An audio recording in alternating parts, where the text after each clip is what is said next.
എന്താ cash limit? അപ്പൊ തന്നെ എന്താണ് ഇപ്പൊ ഗൂഗിൾ ഫോം വന്നിട്ട് എത്ര ഫോം ഫില്ലപ്പ് ചെയ്യുന്നു അല്ലെ? ആകസ്മിക അവധി ശരിക്കും നമ്മൾ പഠിച്ചു കഴിഞ്ഞു എന്നുള്ളതാണ് അല്ലെ? ആകസ്മികമായ ക്യാഷ്വൽ ആയിട്ടുണ്ടാകുന്ന ആവശ്യങ്ങൾക്ക് വേണ്ടി എടുക്കുന്ന ലീവാണ് ആകസ്മിക.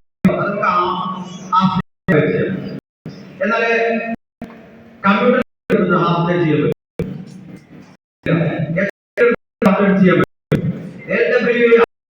പറ്റില്ല. ഇത് മാത്രം ചെയ്യാൻ പറ്റുള്ളൂ നമുക്ക്. ഒരു ടീച്ചർ നമ്മളൊരു കാര്യം പറഞ്ഞു സ്കൂളില്, ടീച്ചർക്ക് ടീച്ചർ ഇന്നലെ വരാന് ഏത് മറ്റേ നമ്മളെന്ത് ചെയ്യും? കൊടുക്കണം. വേണം വേണ്ടേ? Who is the authority to decide whether the teacher is eligible to sanction the leave? Sanction ചെയ്യണോ വേണ്ടോ എന്നുള്ളത് തീരുമാനിക്കാനുള്ള അതോറിറ്റി ആരാണ്? Authority. Who is sanctioning the leave? Leave sanction authority എന്ത് ചെയ്യുന്നത്? ലീവ് എടുക്കണമോ വേണ്ടയോ? നമുക്കൊരു ബാക്കപ്പ് ഉണ്ട്. KS ലീവിൽ വരുന്ന റൂൾ 65 ആണ്. പാർട്ട് 1 KSR പാർട്ട് 1 ലീവ് എന്ന് പറയുന്ന സെക്ഷനിൽ rule number 65 is very crystal clearly saying that leave is not a matter of right. Leave എന്തല്ല? റൈറ്റ് അല്ല, അവകാശമല്ല. അപ്പൊ ടീച്ചർക്ക് ഞാനെന്ന് ആർക്ക് പറയാം? HM പറയാം. പക്ഷെ അങ്ങനെ നമ്മൾ എന്ത് ചെയ്യണം? അങ്ങനെ അഡ്ജസ്റ്റ്മെന്റ് പുറത്തു പോകേണ്ട കാര്യങ്ങൾ. അപ്പൊ നമുക്ക് മനസ്സിലാക്കാൻ കഴിയണം. നമ്മുടെ ഇടയ്ക്ക് സ്റ്റാഫിന് കൂടുമ്പോ ഇടയ്ക്ക് ഒന്ന് പറയാം, ഒരു KSR പാർട്ട് 1 റൂൾ എന്നുള്ള സാധനമുണ്ട്. എന്താ അറിയോ? ലീവുമായി ബന്ധപ്പെട്ട എല്ലാവരും ചെയ്യും. എന്താ പക്ഷെ ഒന്ന് എന്താണ്? അപ്പൊ നമ്മൾ പറയണത് leave is not a matter. Leave എന്നല്ല, അല്ല. അവിടെ നമുക്ക് KR ബാക്ക് കൂടി പുസ്തകം എടുത്തോ കാണിച്ചാലോ?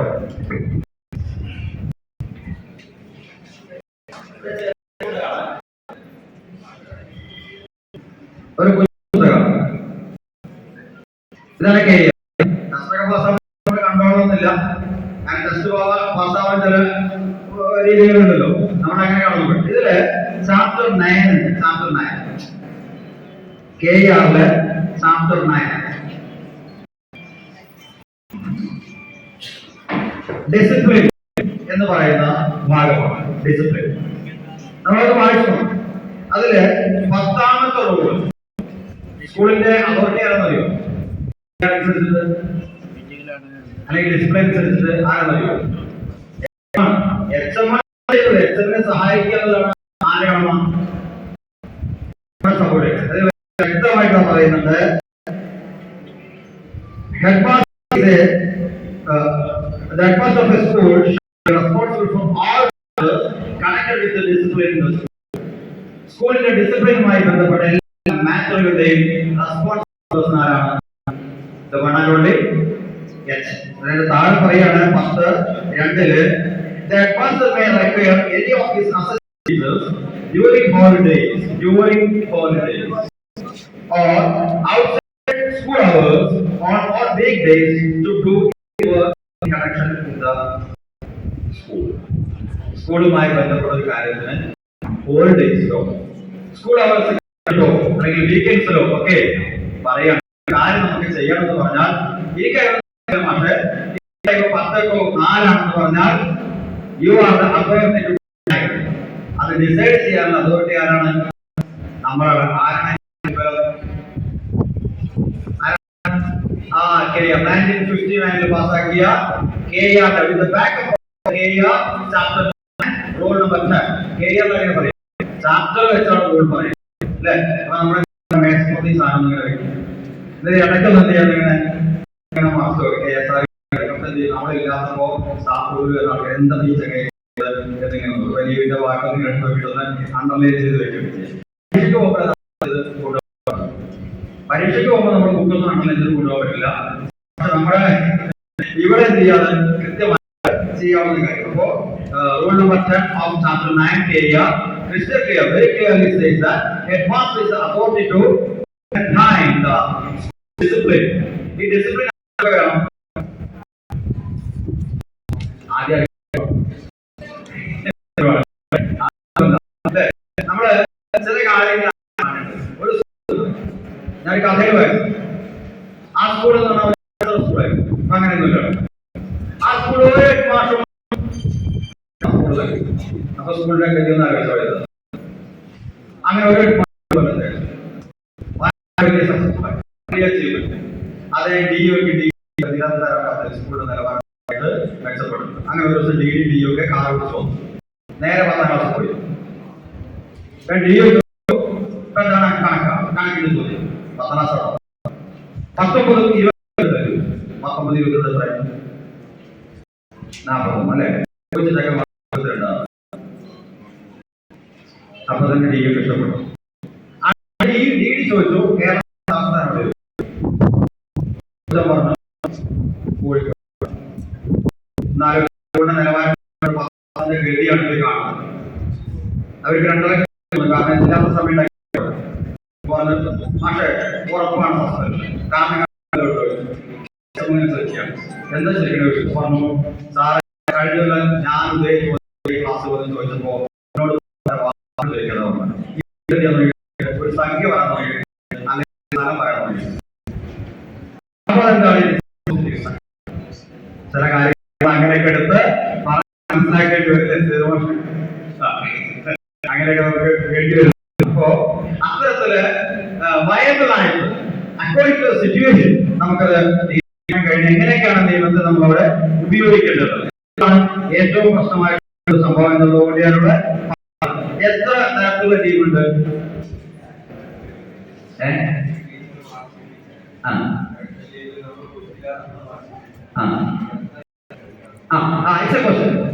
അതെങ്ങനെ പറയുന്നുണ്ട്? The leave sanction authority is not eligible to suggest the is the leave applicable to her. പറയാൻ പറ്റില്ല. നിങ്ങൾക്ക് ക്യാഷ് ലീവ് തന്നു, വേറെ ലീവ് തന്നു, അത് സാങ്ഷൻ ചെയ്യണോ ചെയ്യേണ്ടതെന്ന് മാത്രം നമുക്ക് തീരുമാനിക്കാം. ഒന്നുകിൽ അക്സെപ്റ്റ് ചെയ്യാം, അല്ലെങ്കിൽ റീസൺ നമുക്ക് എന്ത് ചെയ്യാം, റിജക്ട് ചെയ്യാം. എന്നിട്ട് പറയാം ടീച്ചർ നിങ്ങൾക്ക് സി എടുക്കാൻ പറ്റില്ല, നിങ്ങൾ കമ്മ്യൂണിറ്റി എടുത്തു എന്ന് ആരും പറയാം. ലീവ് സാങ്ഷൻ അതോറിറ്റി പറയണം. തീരുമാനിക്കേണ്ടത് ഏത് ലീവ് തീരുമാനിക്കേണ്ടത് ആരാണ്? അത് എടുക്കുന്ന ആളാണ്. അത് കൊടുക്കണോ കൊടുക്കേണ്ടതാണ് തീരുമാനിക്കുന്നത് HM തീരുമാനിക്കും. HMന്റെ റീസൺ HMന്റെ അല്ലേ കണക്കില് x² + b + c = 0 എന്ന് പറയുമ്പോൾ സാധനം ടീച്ചറെ -4ac എന്തായി പറഞ്ഞത് അല്ലേ? അതാണ് നമ്മൾ പറയുന്നത്. ഉണ്ടോ ഇല്ലെന്ന് പറയുന്നത്. So you have such a power to decide. You are the deciding authority. You can discriminate. Use your discrimination power. നിങ്ങളുടെ ഡിസ്ക്രിമിനേഷൻ പവർ എന്ത് ചെയ്യണം? നിങ്ങൾ ഉപയോഗിക്കും. ഇപ്പൊ വേറെ ടീച്ചർക്ക് കേണ്ടി വരും ചിലപ്പോ. അത് നിങ്ങളാണ് എന്ത് അത് ബോധ്യപ്പെടുത്താൻ കൂടി എന്ത് ചെയ്യണം കഴിയേണ്ടതുണ്ട് എന്നുള്ളതാണ്. ഓക്കെ, എല്ലാവരെയും തൃപ്തിപ്പെടുത്താൻ അങ്ങനെ കഴിയില്ല. എല്ലാവരെയും തൃപ്തിപ്പെടുത്തി നമുക്ക് കാര്യം വരാം. സ്ഥാപനമാണ് വരുന്നത്, അതുകൊണ്ട് അതിനനുസരിച്ച് ചെയ്യാൻ നിൽക്കാനേ കഴിയും. ഇനി വേറെ എന്നാ ഞാൻ തരാം എന്താ സാധനം അത് വേറെ പോയില്ലേ? മെഡിക്കൽ നമ്മുടെ മെഡിക്കൽ ഗ്രൗണ്ടിൽ ലീവ് തരാം അല്ലെ? ലീവ് ഇല്ല കേട്ടോ. ലീവ് ആണ് മെഡിക്കൽ ഗ്രൗണ്ട്. മെഡിക്കൽ ഗ്രൗണ്ടിൽ ഒരു ലീവ് ഇല്ല. Only the leave with medical certificate. Medical certificate വെച്ചുകൊണ്ട് എന്തുണ്ട്? അങ്ങനെ മെഡിക്കൽ സർട്ടിഫിക്കറ്റ് കൊണ്ടുവന്നു. ഒരാള് മെഡിക്കൽ സർട്ടിഫിക്കറ്റ് ലീവ് തന്നിട്ട് ഒരു മാസം നടക്കുകയാണ്. നിങ്ങൾ നോക്കുമ്പോൾ ചങ്ങയെന്ന് പറഞ്ഞിരിക്കണം ചിലപ്പോൾ മഞ്ഞ ലീവ് ഇയാള് ബസ് സ്റ്റാൻഡിൽ കാണാം, കച്ചവടത്തിന്റെ അവിടെ കാണാം, ഇങ്ങനെയുള്ള എന്തില്ല ഒരസുഖമില്ല വെറുതെ തന്ന സാധനം. You can suggest എന്ത് ചെയ്യാം, ഈ ലീവ് പറ്റില്ല, ഈ മെഡിക്കൽ സർട്ടിഫിക്കറ്റ് പറ്റില്ല. You can refer medical board. Medical ബോർഡിന്റെ സർട്ടിഫിക്കറ്റ് വേണമെന്ന് നിങ്ങൾക്ക് റഫർ. അപ്പോൾ അത് സർട്ടിഫിക്കറ്റ് മെഡിക്കൽ ബോർഡ് എന്ത് ചെയ്യും, ഈ ഡോക്ടർ ഇവരെ എക്സാമിൻ ചെയ്യും. ഇത് ഒരാളല്ല, രണ്ടാളല്ല, പിന്നെ 3 പേര്. ആ ബോർഡാണ് ചെയ്യുന്നത് തീരുമാനിക്കുന്നത്. അങ്ങനെ വരുമ്പോൾ സത്യം പറഞ്ഞു കഴിഞ്ഞാൽ അത് ഡോക്ടർക്ക് വരെ എന്ത് ചെയ്യും, അത് അഫക്ട് ചെയ്യും. ഒരാളെ ലീവ് തന്നാൽ അതിന്റെ ജനുവരി തീരുമാനിക്കാനുള്ള കഴിവെന്നുണ്ട് നമുക്ക് ഉണ്ടാവണം. ലീവ് എങ്ങനെയൊക്കെയാണ്? 2 തരത്തിലുള്ള ലീവ്. ഏതൊക്കെയാണ്? ലീവ് ഉണ്ട്, അതുപോലെ സ്പെഷ്യൽ ലീവുകൾ അല്ലെ.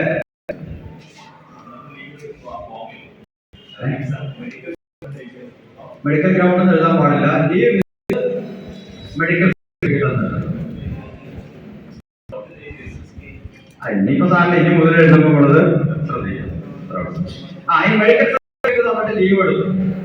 അങ്ങനെ ലീവ് എടുത്തത് ഇപ്പൊ തിങ്കളാഴ്ച മുതൽ ഹോസ്പിറ്റലിൽ അങ്ങനെ സ്കൂളിലേക്ക് വരിക. അടുത്ത തിങ്കളാഴ്ച വരും. അപ്പൊ എന്ത് ചെയ്യും, മെഡിക്കൽ സർട്ടിഫിക്കറ്റ് ലീവ് എടുത്ത് തിരിച്ചു വേണം. ഫിറ്റ്നസ് സർട്ടിഫിക്കറ്റ് നിർബന്ധം. ഓക്കെ, ഇതേപോലെ നമ്മൾ മെഡിക്കൽ സർട്ടിഫിക്കറ്റ് കൊടുത്തിട്ടുണ്ടല്ലോ എപ്പോഴാണ്? Rule 30 case part 1 rule 30 monthly അനുസരിച്ച് എന്ത് ചെയ്യണം, you have to produce a health certificate from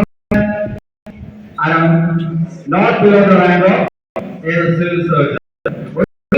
റാങ്കിൽ കുറയാത്ത ഒരാൾ എന്ത് ചെയ്യണം, നമ്മൾ അവിടെ മെഡിക്കൽ സർട്ടിഫിക്കറ്റ് എന്നല്ല സർട്ടിഫിക്കറ്റ്. ഈ ഹെൽത്ത് സർട്ടിഫിക്കറ്റ് ഹാജരാക്കാത്ത ഒരാളെയും ജോലിയിൽ ജോയിൻ ചെയ്യാൻ പാടില്ല എന്നതാണ്. ഓക്കെ, അപ്പൊ മെഡിക്കൽ സർട്ടിഫിക്കറ്റ് കൊണ്ട് ലീവായ ഒരാള് ഷുവർ ആയിട്ട് എന്ത് ചെയ്യണം, മെഡിക്കൽ ഫിറ്റ്നസ് സർട്ടിഫിക്കറ്റ് കൊണ്ടുവരും. അപ്പൊ നമ്മൾ തിങ്കളാഴ്ച മുതൽ വെള്ളിയാഴ്ച വരെ കഴിഞ്ഞു. വെള്ളിയാഴ്ച കൊടുത്തിട്ടുള്ളത് സർട്ടിഫിക്കറ്റ് കൊടുക്കും. എന്നാൽ അദ്ദേഹം ഹാജരാകുന്ന തിങ്കളാഴ്ച നമ്മുടെ ഫേസ്ബുക്കിൽ എഴുതി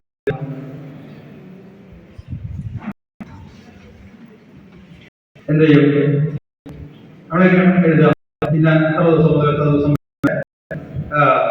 ലീവിലായി മെഡിക്കൽ സർട്ടിഫിക്കറ്റ്. അപ്പൊ നമ്മൾ തിങ്കളാഴ്ച മുതൽ വെള്ളിയാഴ്ച വരെ ആ ലീവിലായിരുന്നു. ശനി ഞായറോ സഫിക്സ് ചെയ്യും. അങ്ങനെ ചെയ്യാം, അത് 2 എഴുതും. ഒന്നിച്ച് എഴുതാൻ പാടില്ല, 2 തന്നെ അത് എഴുതേണ്ടത്. Under the production of medical certificate 4 number വെച്ചുകൊണ്ട് എഴുതി ലീവ് കൊടുത്തു, ലീവ് സാങ്ഷൻ ചെയ്തു. ആൻഡ് പ്രൊഡ്യൂസർ മെഡിക്കൽ സർട്ടിഫിക്കറ്റ്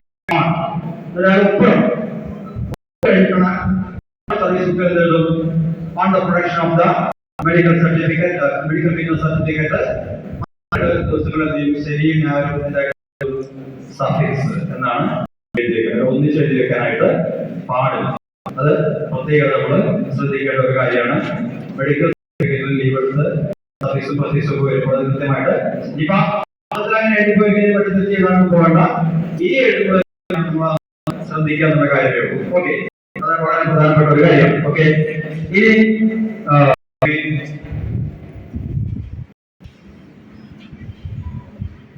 ലീവില് പ്രധാനപ്പെട്ട ലീവുകളുടെ കാര്യം. ഒന്ന് അനാവശ്യത്തിന്റെ കാര്യത്തിൽ 2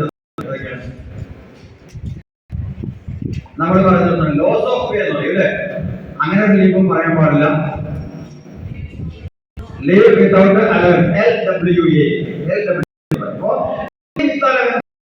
ലീവ് ഏത് കാര്യത്തില്? അലവൻസിന്റെ കാര്യത്തിൽ പറയും. നമുക്ക് ശമ്പളം കിട്ടുന്ന അവധിയുമുണ്ട്, ശമ്പളം കിട്ടാത്ത അവധി അല്ലെ. ഏതൊക്കെയാണ് ശമ്പളം അവധികൾ? കമ്പ്യൂട്ടർ ലീവ്, പിന്നെ HPL, ഇതൊക്കെ നമുക്ക് ശമ്പളം കിട്ടുന്ന അവധികളാണ്. കാഷ്വൽ ലീവ് ശമ്പളം കിട്ടും, സ്പെഷ്യൽ കാഷ്വൽ ലീവ് ശമ്പളം. എന്നാൽ ഒരാൾക്ക് മറ്റു ലീവുകളൊന്നും ഇല്ലാത്ത എപ്പോഴാണ് നമ്മുടെ LWA എത്തിക്കേണ്ടി വരിക? ഇല്ലെങ്കിലോ അല്ലെങ്കിലോ അങ്ങനെ നിർബന്ധം. If the employee is asking himself for a leave of LWA, അയാൾ LWA വേണമെന്ന് ആവശ്യപ്പെടുകയാണെങ്കിൽ എന്ത് ചെയ്യാം? നിങ്ങൾക്ക് കൊടുക്കാം. അതിന് കുഴപ്പമൊന്നുമില്ല, അതിന് പ്രശ്നമൊന്നുമില്ല. ക്ലൈമറ്റ് എന്ത് ചെയ്യണം? LWA വേണം ചെയ്യണം, അല്ലെങ്കിൽ എന്ത് ചെയ്യണം? ഒരു ക്രെഡിറ്റിൽ മറ്റൊരു ലീവ് ഇല്ലെങ്കിൽ പിന്നെ കൊടുക്കാൻ കഴിയുന്നതാണ് LWA, ലീവ് വിത്തൗട്ട് അലവൻസ്. അത് തന്നെ അണ്ടർ മെഡിക്കൽ സർട്ടിഫിക്കറ്റ് ഉണ്ട്, മെഡിക്കൽ സർട്ടിഫിക്കറ്റ് ഉണ്ട്. മെഡിക്കൽ സർട്ടിഫിക്കറ്റ് സഹിതം എടുക്കുകയാണെങ്കിൽ എന്താ ഗുണം? ഇത് ഒരു call for all service benefits, എല്ലാ സർവീസ് ബെനിഫിറ്റുകളും പരിഗണിക്കും. LWA എന്ന് MC പരിഗണിക്കും. ഓക്കെ, MC ആണെങ്കിൽ എന്താണ്? It will not count for any service. പക്ഷേ സർവീസ് ബെനിഫിറ്റിന് പരിഗണിക്കുന്നത് ഏതാണെന്നറിയോ? The LWA maximum period of 60 days in connection continuation of the maternity leave. Maternity leave കഴിഞ്ഞ് join ചെയ്യാതെ, maternity leave കഴിഞ്ഞിട്ട് ഒരാൾ 31-12 ജോയിൻ ചെയ്യുന്ന ആളായാലും ജോയിൻ ചെയ്യാതെ extending the leave extend ചെയ്യാം without medical certificate for a maximum 60 days.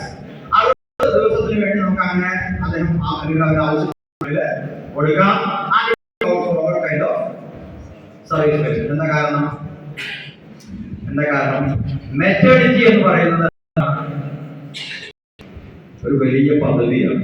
മെറ്റേണിറ്റിയുടെ rule എത്രയാണ് അറിയാമോ? Because the mother is 100%. Maternity leave is case part 1. Okay. Maternity പറയുന്നത് 100%. ആണ് റൂൾ നമ്പർ എന്തുവന്നിരിക്കുന്നത്? 100. ഓക്കെ, എന്തൊക്കെയാണ് മെറ്റേണിറ്റി ലീവിൽ വരുന്നത്? മാക്സിമം പീരീഡ് എത്രയാണ്? 180 days. നമ്മൾ ഒരു 6 മാസം എന്ന് പറയും അല്ലേ? 6 മാസമല്ല, അവര് ചെയ്യുന്ന ദിവസം മുതൽ 180 days, 180 ദിവസമാണ്. 180 ദിവസം എന്ന് കൗണ്ട് ചെയ്യുന്നത് 6 മാസം പറയാൻ പാടില്ല. ഇനി മെറ്റേണിറ്റി ലീവ് വരുമ്പോൾ എന്തൊക്കെയാണ്? Child adoption leave. കുട്ടികളില്ലാത്തവർക്ക് കുട്ടികൾ എന്ത് ചെയ്യാം?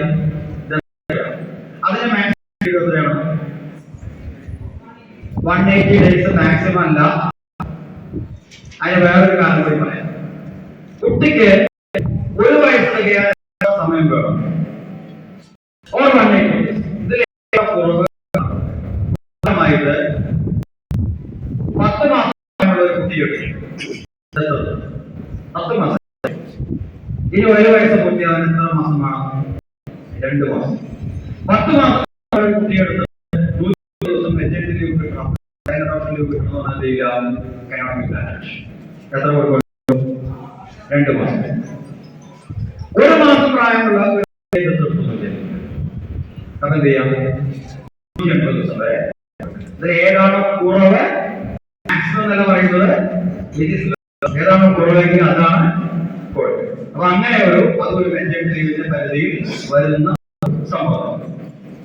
മറ്റൊന്നാണ്